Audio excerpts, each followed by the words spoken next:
Welcome back to Underrated Movies. I'm your guy, I'm your man, Mr. Alton Henry, and today I would like to talk to you of another underrated film that I've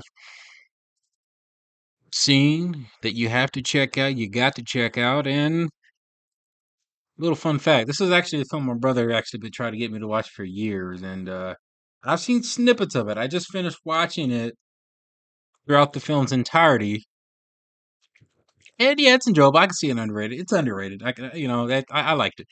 I liked it. It had a nice concept. And it's by the actor, director Mario Van Peebles. For those who don't know, I mean, he's popular in the 80s through the 90s. This is an HBO film. This is Full Eclipse, starring him. And it's a story centers around a cop named Max Dyer who goes through some rough times. He's trying to balance his life with his love life, his uh, life working as a cop in the LAPD, but he just can't seem to get a break, especially when his partner is brutally near death during one of their uh, during in the film, and suddenly he has this weird suspicion that something's going on with his partner, where he suddenly, after being shot and in the hospital to near death, he suddenly appears up to him and say, "Hey, I'm pretty good. I'm fine. I'm ready to go. All energy high and not high, but high energied, breath of fresh air. Like uh, have abilities, advanced abilities. You know." So later on, when he kind of tries to find out how his partner got that way, he gets invited to a secret police task force that pretty much are like vigilantes, but they do things that the cops can't do. And they use this secret potion to tap into their animalistic, I'll say, urges to fight off against bad guys. To its core, this is a werewolf movie. So, and actually, it's actually pretty interesting. It's a cheesy kind of early 1990s movie. Came out in 94, I think. 93, 94, straight to TV movie by HBO. And this is a very, I would say, full throttle, but cheesiness. I mean, it gets kind of actiony towards the beginning of the film, and then it dials back where it tries to emulate a little bit of horror, cheesy vibe. I mean, the movie's cheesy. It's old, it's dated, there's some things that do go on into the film that are kind of like, yeah, these don't hold up. But especially one particular aspect of the of this one of the movie that I thought was kind of weird and kind of hilarious when you look at it. Because when they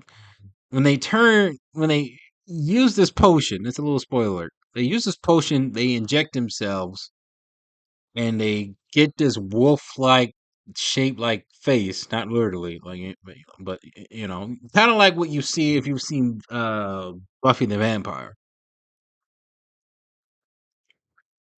and their claws would come out of their knuckles, but it would feel like they're like daggers. They're just dangling out of their fingers. It would just look kind of weird. It's a nice effect, a nice idea, but I thought the way that it was done was a little bit terrible. It just looked weird, and it's kind of funny in a bad way, but I think you can still have a good time with it. There are some pretty good, I would say, some. I wouldn't necessarily say the action. I would say the first 20 minutes has some pretty good action scenes. The rest of it, it's mostly on the concept that really kind of just drew me in. I think it's one of those rare action films where they literally try their best to make a unique story and literally kind of go all out with it. Um, I do know, and I'm not much of a fan of Mario Van Peebles, but it wouldn't surprise me. Actually, I wouldn't mind checking out more of his work back in the day. Um, because I think he was I think he's one of those. I think he's one of those actors. Also, and he's also a director who pretty much created his own opportunity in Hollywood, and he seems like that kind of guy. Uh, like I said, I don't know much of his work, and in fact, I would probably need to kind of research more into it. But I thought this was unique film. The central antagonist is the spoiler alert, the guy that recruits him, and when you kind of see where the film is kind of going of just with story and what just what some of the story elements that they're introducing.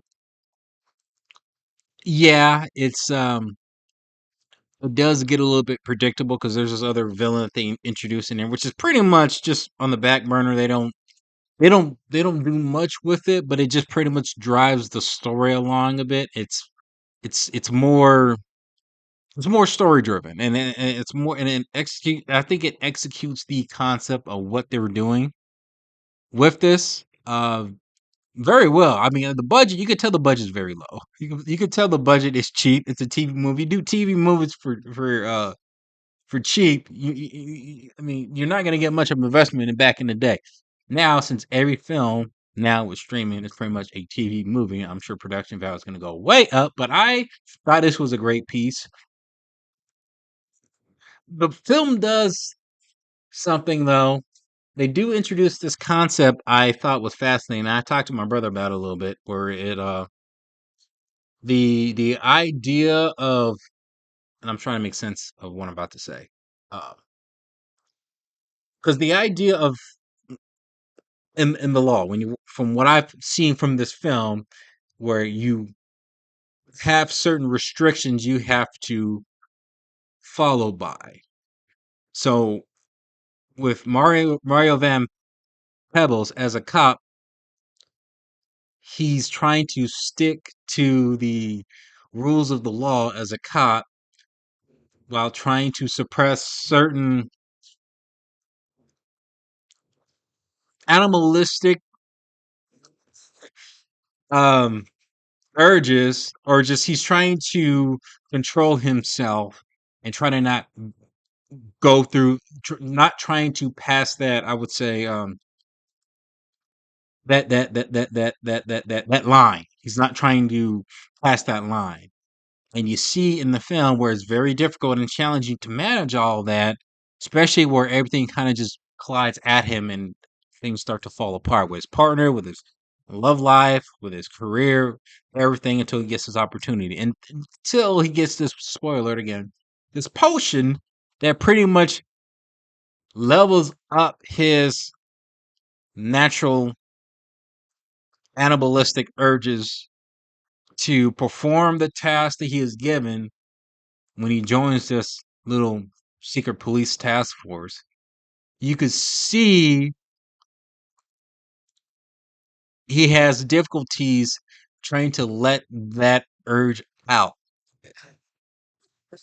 And it's done, I think, very well, but I would have liked it to kind of see that expanded more, maybe because I prefer a little bit like psychological stuff. It would have been more nice to, at least for me, to kind of see that develop more. The movie's around like 97 minutes. I personally had a great time with it, and especially if you're tired, I guess, of the wokeness bullshit. If you don't mind the cheesiness, I do recommend this movie.